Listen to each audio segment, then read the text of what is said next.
Hello, this is Steve, your YouTube English teacher, and we have a slightly different video today. Another one of my weekly classes, since I'm a jack of all trades, is a C2 class, a proficiency class that I have once a week, where students are trying to do this most difficult high-level English exam. And I did a writing part 2 class recently that I thought was quite useful and could even help students at other levels with the planning and the criteria and the skills that we're going to focus on today. How do you plan an answer for these different tasks? How do you score well in each criteria? So let's get into it. Have a little starter first, because it's always nice to get students thinking when they come into the classroom. As you can see, it's Use of English Part 3, and I've tried to make them slightly more difficult for C2. You might have an idea. I'm now going to tell you the answers, and you can congratulate yourself. It's about my students who arrived on time or not. That's admirable punctuality, but something can be somewhat less unexpected if they are not good at timekeeping. But anyway, that was just a quick starter to have a little joke with the students when they came in and get them in the right mood for learning, which is what we're doing now. You have got 3 tasks here, like in the real B2, C1, C2 exam. You have 3 tasks to choose from. There are 4 options in C2: article, letter, report, review. In this one, there is not a review, which I think is quite useful because the review is a bit more simple and we can sort of see it as an article, but about something that you are giving your opinion on, about normally a piece of media or life experience and so on. So it's similar to a report. So if we cover these 3, we've covered most of our bases. And what do we do when we are presented with these tasks? Well, we need to read them to understand the main ideas so we can choose the one that we prefer. So first we have a magazine supplement, a report about a magazine supplement and what it should contain. Meaning, in the olden days when people bought newspapers and magazines, they used to get little books with extra details in them. And what should this little book contain? So you're thinking of ideas that could go in that people want to read about. Okay, so a report about that. Next option, an article about reasons to be cheerful in life. That's a very general topic, but you need to give reasons why people should be cheerful in general. Not everything in life is so terrible. Or a letter about, a letter to the head of the tourist office about positive and negative aspects of your visit to that place. So those are your options. I would probably choose the report personally, because I think I like the specificity of thinking about, okay, I can think of 2 or 3 things that would go into a magazine supplement, and I can structure a report with the good ideas and the bad ideas of each of these things. I can invent what people said about them and why they should be included. I can already see it quite clearly in my mind. Of course, I can also see the other ones because I'm the teacher, but this one for me would be pretty clear. That, I think, is what you should be looking for. When you see your 3 options, which one of these do you see clearly in your mind, thinking, yes, I've got that one. I can think what I'm going to be saying and it all makes sense to me. And then you choose that one.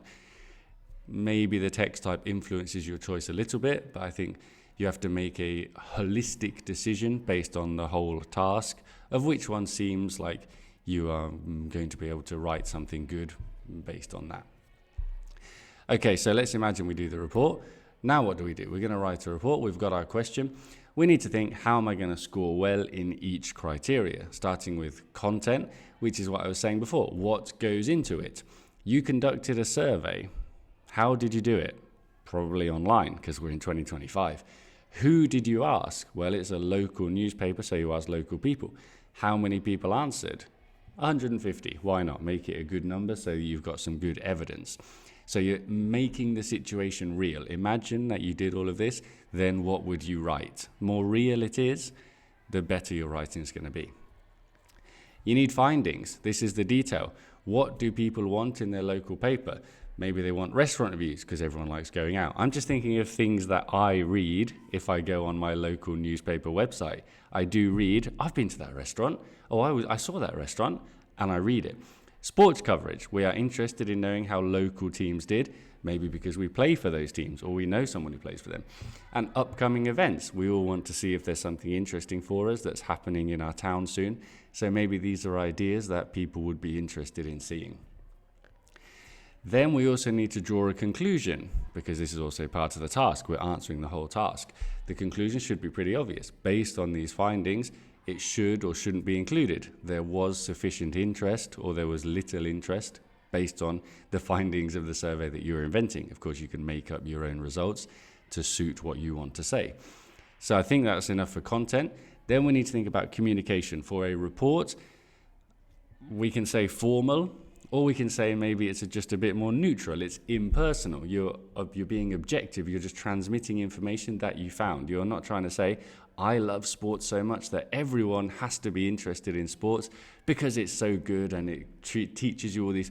No, you're just being neutral and saying the survey showed this, therefore it would be a good idea to include it for the newspaper and so on.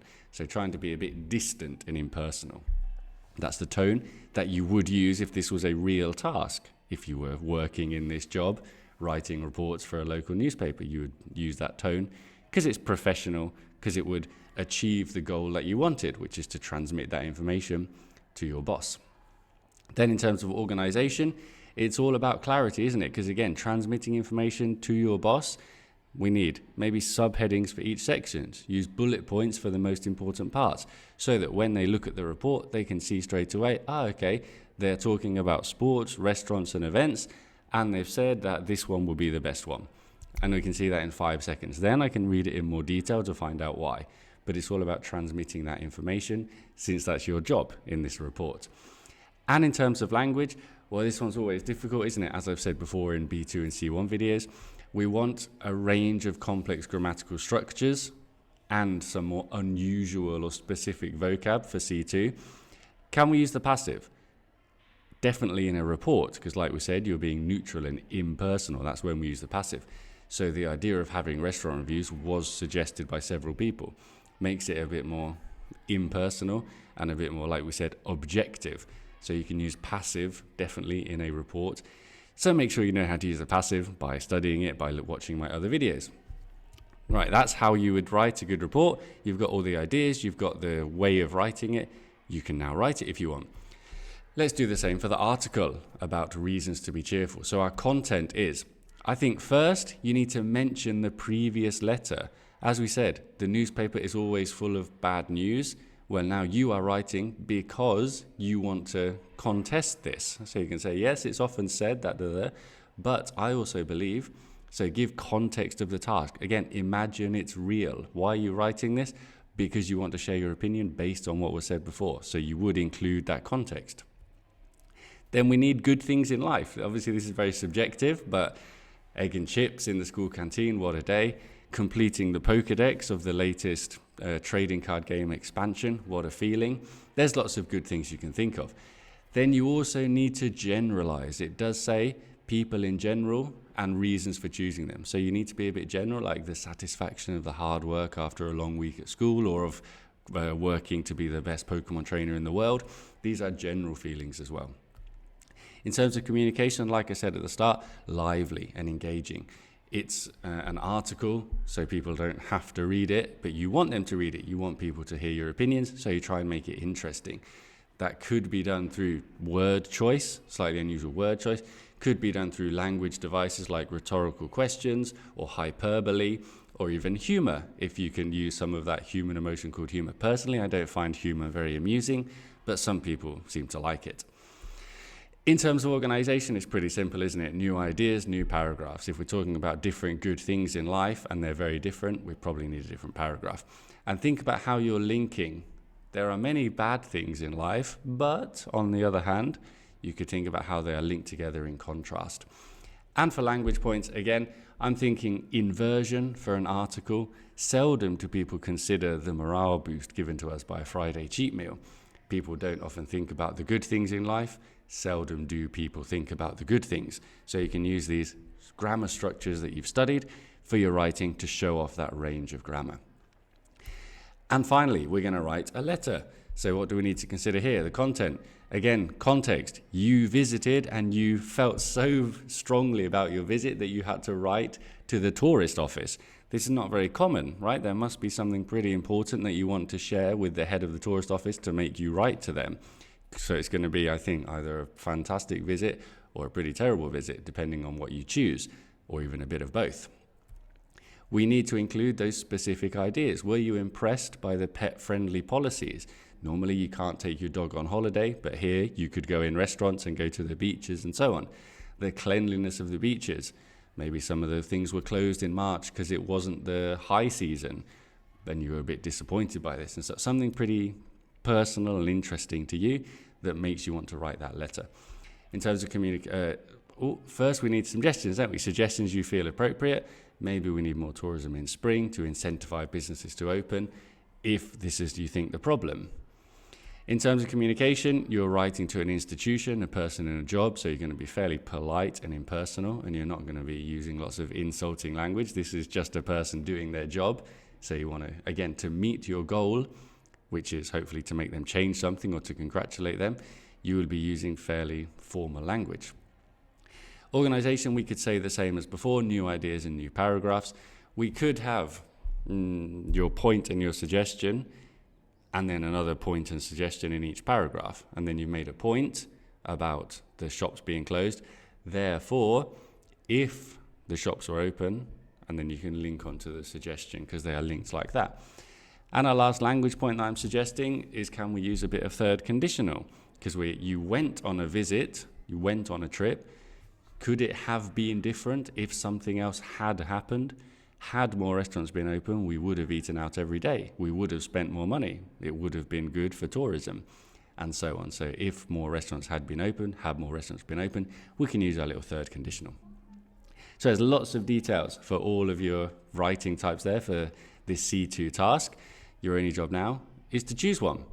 Those are the tasks. You've got 320 words for part 2 in C2, so you've got a bit of room to explore some of these ideas in detail and show off and demonstrate your great level of English.